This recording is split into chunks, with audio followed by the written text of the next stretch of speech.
11:32 y con nosotros se encuentra don Antonio Siriaco, economista y vicedecano de la Escuela de Economía de la UAS, Universidad Autónoma de Santo Domingo. Bienvenidos y gracias por permitirnos poder conversar esta mañana con usted.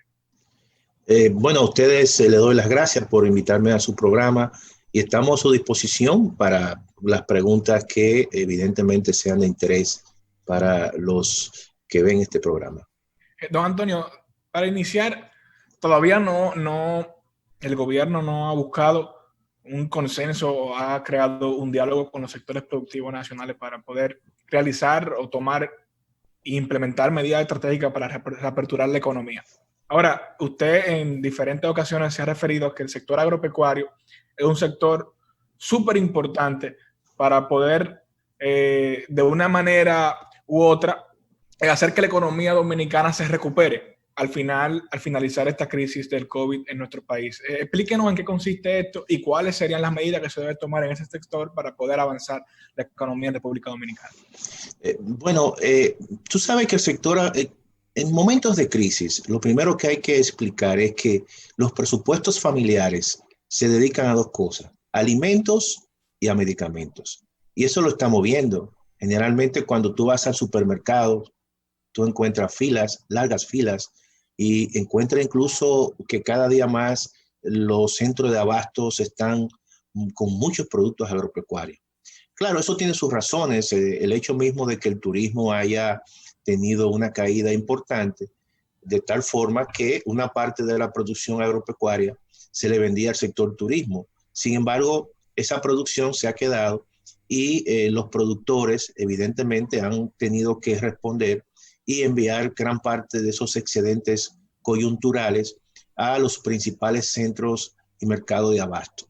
Pero es un sector sumamente importante en tiempos de crisis porque la gente, para su supervivencia, tiene que comer o tiene que mantenerse en salud. Y por eso es, y debe ser el sector por excelencia, que se impulse una reactivación de la economía. Además, por la característica misma del sector, es un sector que tiene una característica de una seguridad nacional, todo el mundo tiene que alimentarse.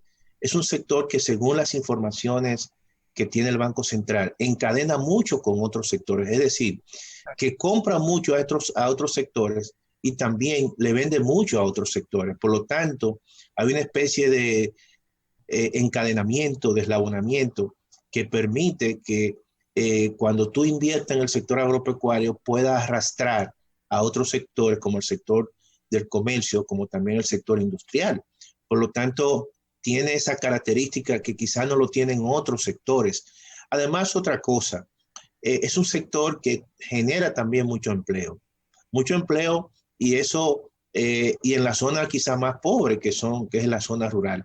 Por lo tanto, entendemos nosotros, sí, claro, la informalidad es en sentido general de la economía, porque estamos hablando de que en el mercado de trabajo a principios de este año habían 4.6 millones de personas ocupadas y el 54% de esos sectores son informales. Por lo tanto, eso es muy característico de economías como la economía dominicana, que es muy heterogénea, vamos a decir, con mercados segmentados, mercado de trabajo segmentado. Pero yo creo que en un primer momento se genera una demanda necesaria en momentos de crisis y por eso es que el sector agropecuario es importante para la reactivación. Otro sector que yo creo que también debe ser importante es aquel que produce medicamentos, insumos vinculados, por ejemplo, con los sistemas hospitalarios, que también en estos tiempos la gente demanda mucho por la supervivencia. Por ejemplo, cuando tú vas a un supermercado, a una farmacia y al principio pedía una mascarilla, no la encontraba, pedía un guante, no la encontraba, pedía incluso medicamentos que la gente estaba muy demandando, medicamentos, mucha vitamina C, y tampoco lo encontraba. Por lo tanto, es una demanda adicional que genera la crisis. Porque déjame decirte lo siguiente, Rizit, el problema de esta crisis no es una crisis que se generó en la economía, es una crisis exógena a la economía, es una crisis sanitaria. que ha impactado a la economía y que en un primer momento, producto del efecto contagio, separó el trabajador de su centro de trabajo y generó entonces una crisis de oferta. Pero a su vez, por esa crisis de oferta, los empresarios tuvieron que despedir trabajadores y entonces se generó una crisis de demanda. Por lo tanto, tenemos una triple crisis hoy en día, una crisis sanitaria, una crisis de oferta de la cadena de valor a nivel global y también una crisis de demanda. Y por eso que tú encuentras esas políticas de tipo keynesiana, de estímulo a la demanda, de que los gobiernos mantienen mínimamente apoyos a los grupos vulnerables y apoyo también a aquellos grupos informales que han sido despedidos de su trabajo. Y yo perdón que me extiendo, pero también añadiría el tema del fomento al turismo interno en República Dominicana para también apoyar ese sector tan productivo, que es el más productivo de República Dominicana, para que pueda poder recuperarse lo más pronto posible ante esta crisis. Compañeros. Así es. Yo tengo una pregunta. Sí, cómo no. Muchísimas gracias. Qué bueno que está con nosotros. Muchas gracias a ti, Julia. ¿Cuál es la proyección? No, porque la clase media ha sido muy afectada, pero ¿cómo va a ser la proyección a nivel económico de República Dominicana? El aumento de la deuda pública. El próximo gobierno va a tener que tomar medidas fiscales importantes. ¿Cuál es su opinión? Mira, yo creo que la situación por la que están atravesando todos los países en el mundo es sumamente difícil. Todos los países han tenido que endeudarse, uno más que otro. Generalmente aquellos países que esta crisis lo agarró, que ya con un nivel de crecimiento alto, con un ajuste, vamos a decir, y cuentas macroeconómicas con cierta estabilidad, quizás van a tener menos, vamos a decir, menos, el impacto va a ser mucho menor que aquellos países donde verdaderamente han tenido muchos problemas. Por ejemplo, se me ocurre el caso de Venezuela. Evidentemente, Venezuela viene de una crisis muy profunda y esto le da mucho más duro. Claro, la República Dominicana viene de una etapa de un crecimiento alto y entonces, evidentemente, eso modera la caída, que no deja de ser fuerte, pero modera la caída. Por lo tanto, son formas de recibir los impactos muy diferentes en función de las condiciones iniciales del nivel de crecimiento que tenían las economías.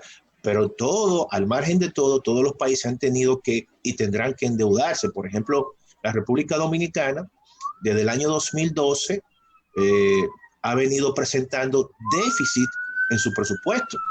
Por lo tanto, en esta situación, el gobierno presentó un presupuesto a principio de año con un déficit de 110,000 millones. Es decir, que había que buscar recursos, endeudamiento público para cubrir el déficit.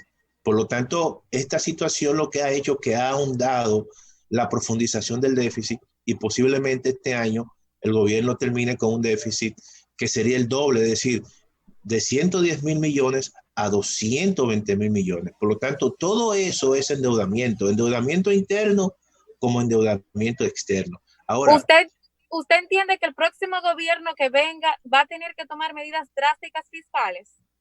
Cualquier gobierno que venga en cualquier país tendrá que hacer un proceso de ajuste y de reformas.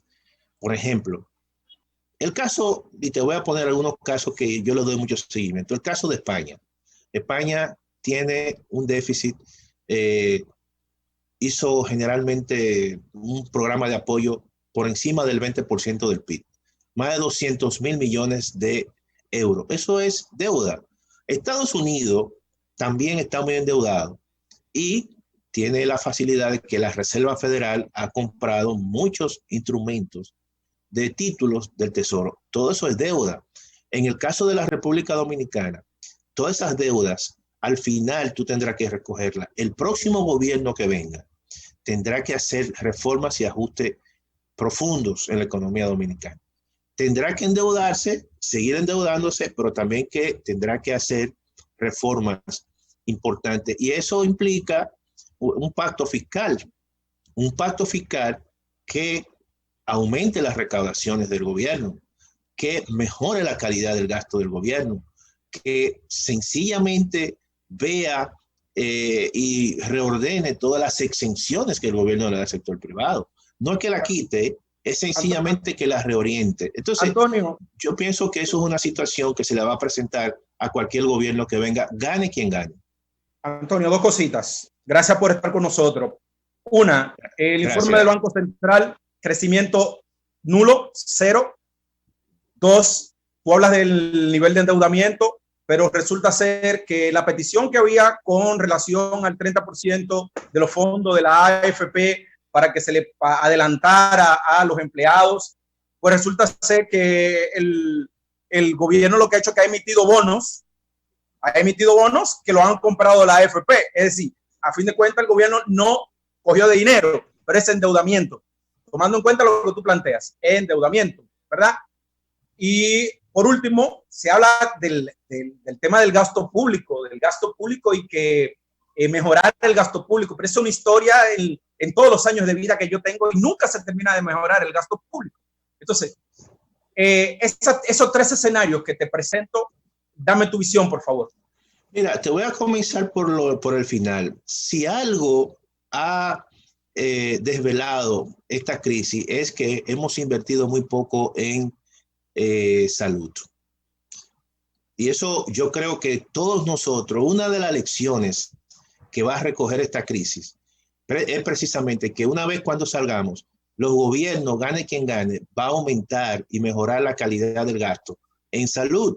Aquí se está gastando menos del 2% en salud y no hemos dado cuenta que con este sistema sanitario muy débil, evidentemente los riesgos van a ser muy grandes y son muy grandes. Por lo tanto, yo creo que en todos los sectores mínimamente se ha creado un consenso ahora mismo de que una vez se salga de esto, se va a invertir mucho más en salud y en mejorar los sistemas sanitarios en la República Dominicana. En el caso de las AFP, que tradicionalmente las AFP le compran bonos al gobierno. Eso se anunció, pero casi siempre se hacía sin anunciarlo. El 80% de las inversiones que hacen las AFP o son certificados del Banco Central o son bonos del gobierno. ¿Qué fue lo que hizo ahora? Que incluso eso se aclaró posteriormente, pero en realidad lo que hubo fue un proceso de triangulación. Las AFP tenían recursos en el Banco Central. El Banco Central, sencillamente las AFP, esos recursos invertidos, lo cancelaron por ese monto. Obviamente que eso, al cancelarlo, los certificados antes del periodo de vencimiento, tú sabes que eso sencillamente se vende con un descuento. Y en vez de darle 40,000 millones, le dieron 38,000 millones. Por lo tanto, las AFP buscaron el resto y le compraron al gobierno bonos por un monto de 40,000 millones. Fue un proceso de triangulación. Nosotros siempre hemos dicho que el gobierno debió antes de todo esto, establecer un programa de protección para los trabajadores que han sido cancelados y que son cotizantes de la Seguridad Social y de las AFP. Por lo tanto, eso yo creo que fue un ruido innecesario, totalmente innecesario. Y verdaderamente, con respecto a lo otro, te voy a decir lo siguiente. Yo creo que en estos tiempos a todos los gobiernos se le han caído los ingresos. ¿Por qué? Porque las empresas no están operando. Toda esta situación que se ha generado en la economía, se ha generado una situación en la cual todos nosotros sabemos las restricciones que hay. No están generando absolutamente nada las empresas. ¿Y qué impuestos van a pagar? Es correcto. Nada.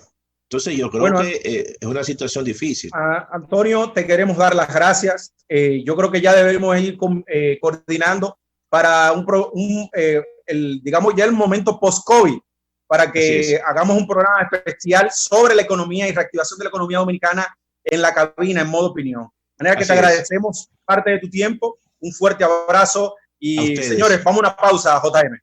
Hasta luego. Muchas gracias por la invitación a los tres. Hasta luego.